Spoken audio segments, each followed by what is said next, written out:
Hey everybody, it's RPG here. It's March 19th, 2018, and welcome to RPG Side-Quests.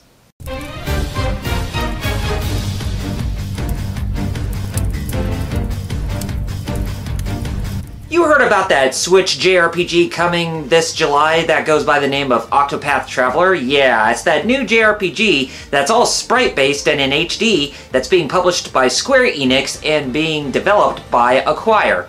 You know, the Japanese developer who's famous for the Tenchu series, which is definitely my favorite ninja series next to the likes of Ninja Gaiden. But they also worked on some other great games too, like this for example, Octopath Traveler. What was originally called Project Octopath Traveler, that was just a working title, they officially went by the name Octopath Traveler going forward. And I guess the name really did stick out with the developer. But yeah, it is a really cool name, and hopefully we will see another great JRPG coming from them, you know, with this game that's coming in July. And looking at the game, it definitely reminds me that of both Final Fantasy and SaGa Frontier. SaGa Frontier, for those of you who are wondering, is when you played as different protagonists with their own stories, and they didn't connect with each other, although I could be mistaken when it comes to Octopath Traveler. But their stories, just the fact that you can play as different characters where they can each be their own protagonist or their own main protagonist in the overall game, yeah, I really like that. And it definitely reminds me of Seiken Densetsu 3 in that regard, where you can choose your own protagonist, and then you can choose who you want to, join as your party members throughout the whole journey. I really do like that. But we actually did get a bit new information about a couple of the characters, or a couple of the protagonists that are in the game. So I managed to pull this info up from Go Nintendo. They actually managed to get the info from Siliconera. But I think Go Nintendo had it a bit more structured with what they were going for. They actually mentioned a bit more about a couple of the characters that we don't know that much about, and they also mentioned about the job class system, or the progression system within the game. So let's go ahead and take a look at what Go Nintendo had to write about. The first character that they introduced is an 18-year-old female who goes by the name of Tressa Colozone, or Tressa Colozone, or however they pronounce her name. But anyway, here are the bulleted points on her character.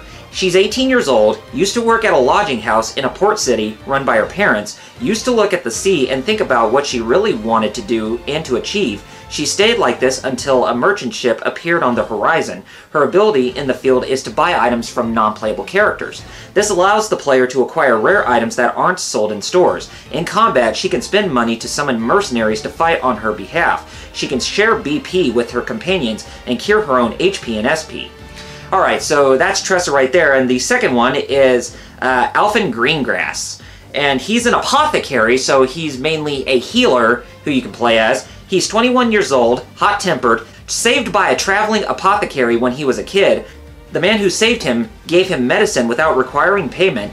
Field ability allows him to listen to people in town, getting valuable information, and in battle he can restore HP, cure ailments, and revive allies. You know, kind of like a priest or a white mage that you would expect in the Final Fantasy series.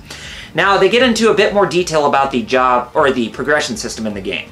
By defeating enemies in battle, you earn JP, which is short for job points, like what you would expect in Final Fantasy 3, Final Fantasy 5, and of course Final Fantasy Tactics.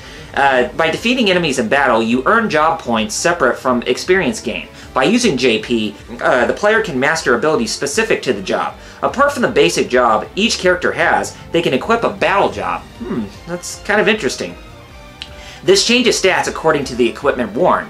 And when they, wear different pieces of equipment, then it can change their appearance. So kind of think of it like Final Fantasy Tactics, where the characters that you have in your party, mainly the ones that are just the default male and female soldiers, they can actually change their appearance to reflect their job. So it's kind of like that.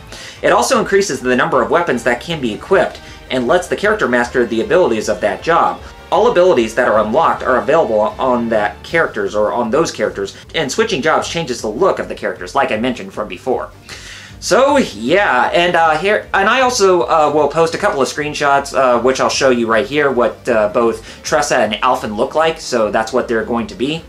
But yeah, just little information that we keep hearing about this, it just makes me more and more excited to want to play this game. And you know, we really never get a JRPG like this in this day and age anymore, because a lot of the JRPGs that we know, we actually hear from sources on the internet, and, you know, we actually hear a lot about the Nintendo Direct, so it's kind of making us wonder whether or not they can actually manage to maintain that hype level, or maintain the hype down to where we actually can have a really fascinating experience, because that's what made really most of the JRPGs back in the past really fascinating, was that there wasn't that much information about them, even though there was information, but it wasn't like all widespread.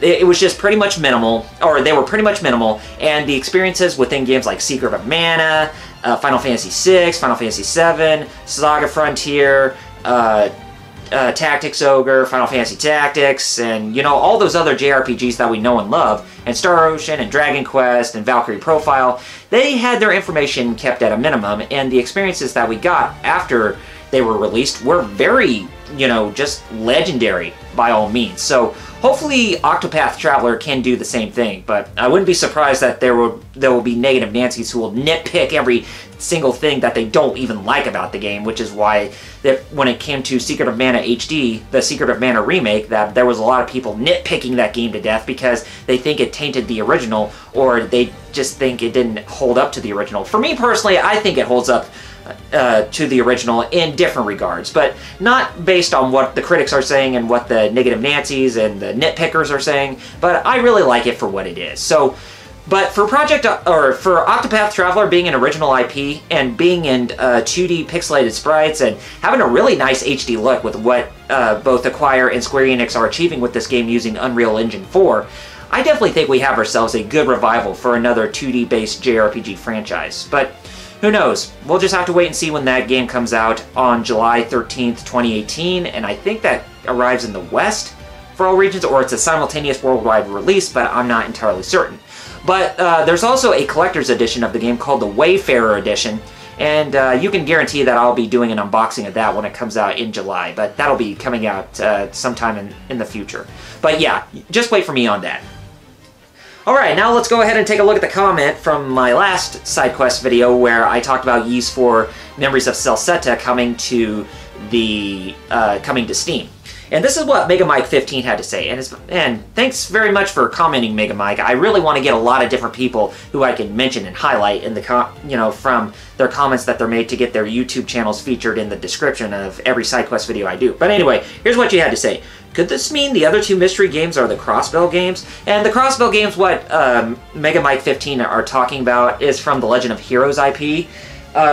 Honestly, I really don't know. I mean, I think there may be a good chance that those Crossbell games, I think it was a duology and not a trilogy of those games, because I remember there was a Legend of Heroes anthology that only had 2 games in them, whereas Trails in the Sky only has 3, and of course with Trails of Cold Steel, which I'm doing a live stream series on the weekends, it has 4 games, where 3 of them have already released, and a 4th one is coming out at the end of this year.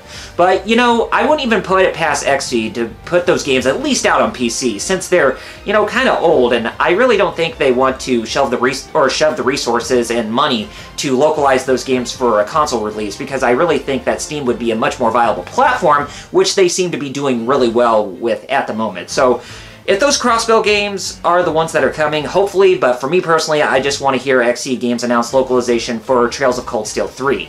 Because, like I said, it's been about a couple of years since Trails of Cold Steel 2 on the PS3 released, and I think it's about time that Xseed Games announces a localization for the PlayStation 4 release of that game, and, you know, maybe they can do a PlayStation 4 re-release of both Trails of Cold Steel 1 and 2, since they did get those in Japan not too long ago, but I would assume that they would need to have, like, a different developer do, like, a PlayStation 4 port or whatever, or, oh, I don't know, but your guess is as good as mine if we were going to get those in the West or not, but frankly, I do want Trails of Cold Steel 3 to be one of those mystery games that they're going to announce, and hopefully we will get a PC port, and I'm pretty sure that they would want to do a PC port of Trails of Cold Steel 3 and inevitably Trails of Cold Steel 4 when that comes out in the West. Hopefully. Which, like I said, putting past Xseed Games, I would not discredit both Trails of Cold Steel 3 and 4 getting a Western release at some point. Anyway, guys, that's all with this episode of RPG Side-Quests. If you like what you see, then be sure to rate this video as well as leaving your feedback down in the comments. And be sure that you do leave your feedback down in the comments. So, like I said, whoever comment that is left in the comment section of this video, I will mention that in the next video. But yeah, definitely do that, and I want to definitely get a lot of people highlighted. I don't want to have to cover the same people over and over again, but you get what I mean. Anyway, also be sure to hit that subscribe button underneath this video, as more support from you guys will mean that more content is coming from me in the future that you guys are not going to find anywhere else. Anyway, guys, I gotta get going, so until next time, this is RPG signing off by saying Godspeed and game on, gamers. Peace out!